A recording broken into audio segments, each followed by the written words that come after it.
এর আগের যারা পূর্ববর্তী বক্তা বা রিসোর্স পার্সন যারা ছিলেন সবাই ইনক্লুসিভ এডুকেশন থেকে শুরু করে অটিজম কি, অটিজম তার কীভাবে ওভারকাম করা যায় সমস্ত কিছু বলছেন। আমি জাস্ট যেহেতু সময় কম, জাস্ট একটা ছোট্ট জায়গায় যাচ্ছি যে অটিজমের জন্য যে আমাদের ন্যাশনাল এডুকেশন পলিসিতেও বলা আছে বা বিভিন্ন জায়গায়, আমি জাস্ট একটা জায়গায় যাচ্ছি সোশ্যাল স্কিল ডেভেলপমেন্ট।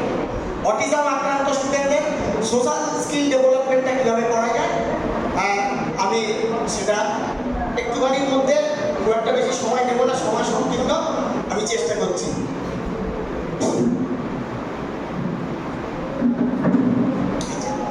অটিজমটা কি? Neuro development disorder. অটিজম হচ্ছে নিউরো ডেভেলপমেন্ট ডিসঅর্ডার। এর মাধ্যমে এখানে কি হচ্ছে, সোশ্যাল ইন্টারাকশন অ্যান্ড কমিউনিকেশনের ক্ষেত্রে আমাদের আক্রান্ত শিশুদের যে প্রবলেমটা হয়। আচ্ছা, তা অটিজম কি বা কি পূর্ববর্তী বলেছেন, আমি সেই জন্য এখানে বিস্তারিত যাচ্ছি না। তা আমার যেটা লক্ষ্য সেটা হচ্ছে সোশ্যাল স্কিল কীভাবে এনহ্যান্স করা যায়, ডেভেলপমেন্ট করা যায়, সেক্ষেত্রে আমি যাচ্ছি। সোশ্যাল স্কিল ডেভেলপমেন্ট প্রোগ্রামের ফলে কি করা যাবে? Enhancing social skill development in children with ASD। আচ্ছা, এখানে সোশ্যাল স্কিল ডেভেলপমেন্টটা কীভাবে করা যাবে? ছাত্রদের সামাজিক বন্ধুত্ব মেলামেশা ভাব করা যাবে, সামাজিক মেলামেশা এবং বন্ধুত্ব আদান প্রদান এবং বন্ধুত্বসুলভ মনোভাব ডেভেলপমেন্ট করতে হবে।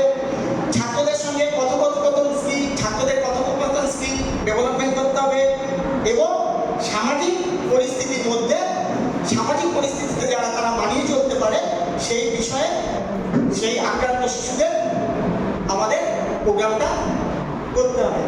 আচ্ছা, এই প্রোগ্রামের ক্ষেত্রে যেটা ফোকাস দেওয়া হচ্ছে, সেখানে কি করা হবে? একটা ট্রেনিং গ্রুপ তৈরি করা হবে, সাপোর্ট সিস্টেম তৈরি করা হবে, ব্যারিয়ার ফ্রি লার্নিং করা হবে এবং এখানে যে প্রোগ্রামটা নেওয়া হচ্ছে স্পেশালি সেটা হচ্ছে পিয়ার্স প্রোগ্রাম। পিয়ার্স মানে আমরা জানি বন্ধুত্ব, কিন্তু এখানে যে ড্রাইভটা করা হচ্ছে, এখানে যেটা বলা হচ্ছে সেটা হচ্ছে programme for education and enrichment of national skill. আচ্ছা, এই ক্ষেত্রে যেটা আমাদের করা হবে রিলেশন স্কিলের ক্ষেত্রে, সেখানে কীভাবে এনহ্যান্সটা করা যাবে সেটা হচ্ছে একটা হচ্ছে সামাজিক দক্ষতা বৃদ্ধি, সেটা ছাত্রদের শেখানো হবে। Role play practice.